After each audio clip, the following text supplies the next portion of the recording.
안녕하세요. 환자 한자놀이 의료 판례 분석 두 번째 시리즈 신장내과 편 여덟 번째 사건을 살펴보도록 하겠습니다. 저는 진행을 맡은 아주의대 이미진입니다. 용인 세브란스병원 신장내과 조덕규 교수님, 법률사무소 해울의 신현호 대표 변호사님, 그다음 연세대학교 의료법윤리학연구원 김소희 원장님, 손님의 연구원 이유진 연구원과 함께합니다. 심장내과 여덟 번째 사건은 발작성 심방세동 환자 치료 중 이상 징후를 보임에도 적절한 의료 조치를 하지 않아 뇌경색으로 환자가 의사소통 불능 및 사지마비에 이른 사건입니다. 사건에 대해서 먼저 살펴보도록 하겠습니다.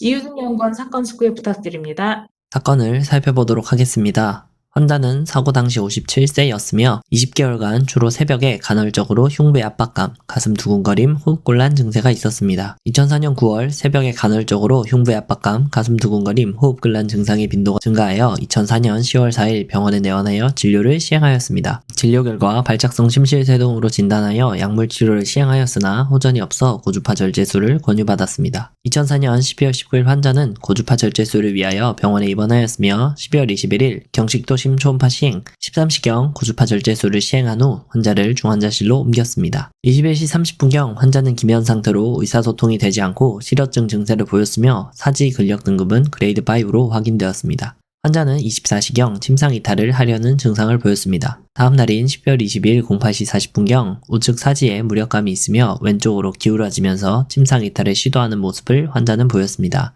의식저하 실어증 증상이 지속되었으며 우측은 근력 등급이 그레이드 1, 좌측은 5인 상태였으며 우측 반신마비가 발견되었습니다. 이에 뇌 CT 및 MRI를 시행한 결과 좌측 중뇌동맥의 급성 뇌경색 소견을 보여 신경외과로 전과하여 뇌압 강화제 등의 약물 치료를 시행하였습니다. 2004년 12월 23일 의식이 더 저하되어 뇌 CT 촬영 결과 심각한 뇌부종이 관찰되어 뇌압 감압술, 경질막 성형술, 내막 외 배액술을 시행하였습니다. 환자는 이후 피고병원 신경외과에서 치료를 받았으나 병세에 별다른 호전 없이 의사소통이 전혀 되지 않으며 사지가 강직으로 마비되어 자발적으로 운동이 불가능한 상태입니다.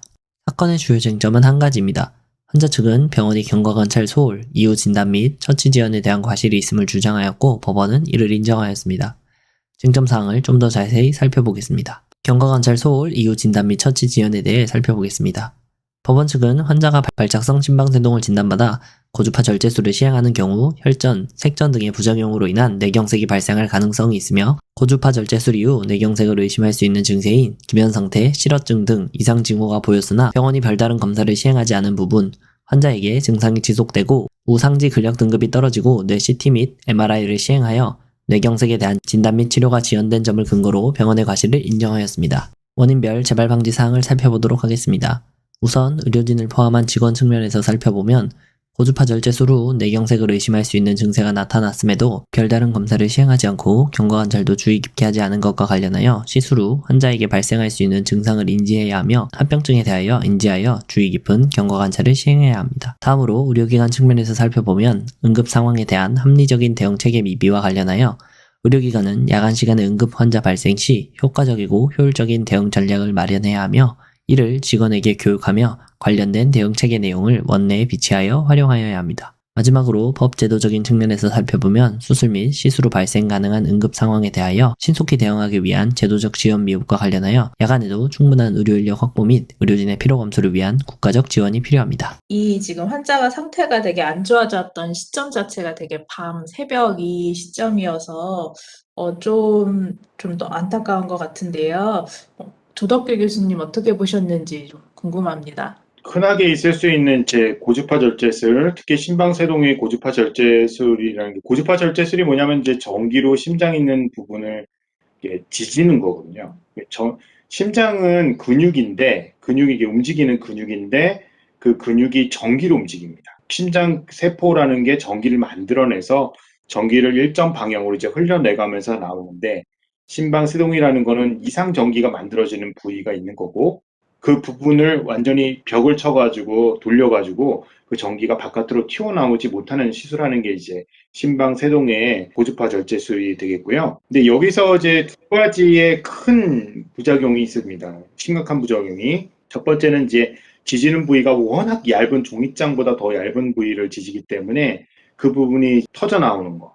그래서 심장 파열이 아주 작게 이제 나타나는 게 한 가지가 있겠고요. 두 번째가 이제 흔한 거 나타날 수 있는 게 뇌경색입니다. 그래서 뇌경색이 생기지 말도록 미리 사전에 뇌경색이 생길 만한 부위에 혈전이 있는지 조사도 하고 아니면 약을 또 장기간 먹인 다음에 이제 녹인 다음에 충분히 한 다음에 하는데도 생기거든요. 그래서 이 두 가지에 대한 거는 고주파 절제들 특히 심방세동 하시는 분들이 굉장히 중요하게 생각하는 부작용 두 가지이기 때문에 우리 동의서 받을 때도 꼼꼼하게 이거는 다 설명을 해서 봤는데 아쉬운 건 뭐냐면 끝난 시간이 오후 5시더라고요. 근데 이제 끝나고 난 다음에 환자가 사실은 의식이 완전히 깨가지고 사지 말라는 거, 팔 움직이는 걸 다 체크해보고 뇌경색이 근거가 있는지 없는지를 꼭 평가를 보통은 하시게 되는데 그게 아마 없었던 거 아닌가 싶고요. 환자가 너무 늦게 깨는 걸로 판단을 해서 중환자실에 옮기게 됐는데 말 잘 못하고 실어증도 있고 사지 팔다리 움직이는 거는 잘 하는데 기운도 좋고 그러는데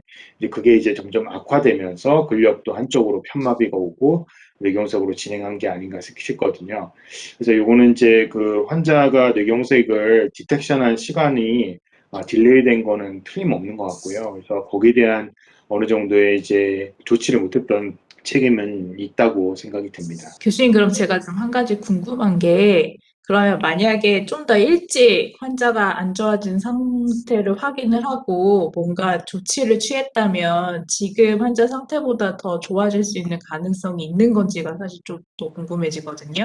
네, 시간이 근데 상당한 시간이 흘렀고요. 17시에 끝났고 그때부터 완전히 깨지 않았을 가능성이 많기 때문에 그 순간부터 시작해서 아침 8시 40분에 반신마비가 발견될 때까지 시간이 굉장히 길었기 때문에요. 아무래도 뇌경색도 심근경색증처럼 빨리 조치를 취하는 게 굉장히 핵심적인 치료의 상황인데 그게 이제 조치가 늦었기 때문에 환자의 상태가 좋아질 가능성을 좀 많이 좀 놓쳤던 그런 케이스가 아닌가 싶고요. 뇌경색이 생기는 거 안 생기는 거 자체가 더 중요합니다, 사실은. 안 생겼으면 하지만 그런 것들이 생길 수 있는 거고, 생겼을 때 그거에 추가적인 후유증을 최소화하는 게 중요한데, 진단 자체가 좀 늦었기 때문에 후유증을 줄이는 데는 실패하지 않았을까, 이런 이렇게 조심스러운 추측을 해볼 수 있을 것 같습니다. 신윤호 변호사님, 어떻게 보셨는지 궁금합니다. 예, 이거는 뭐, 그 본안전 항변에서 기각된 부분 하나 하고, 그 본안에 대한 판단 부분이 있는 것 같아요. 이 본안전 항변에서 이 환자 가족 한 사람이 치료비 반 깎아줄 테니까 합의하자 해서 합의를 하면서 부재소 특약 소송 제기하지 않겠다고 이제 그 합의를 했는데 이 합의를 법원에서는 인정을 해서 가결 판결을 내렸어요.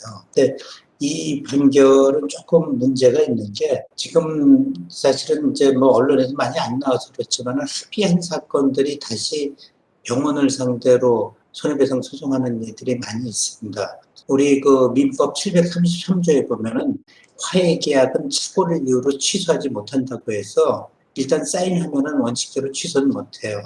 다만 예외적으로 분쟁에 전제된 사실의 착오가 있을 경우에는 취소할 수 있다고 얘기를 하거든요. 분쟁에 전제된 사실의 착오라는 게 뭐냐면은 나는 의료 과실이 없는 줄 알고 사인을 해줬는데 나중에 봤더니 의료 과실이 있더라.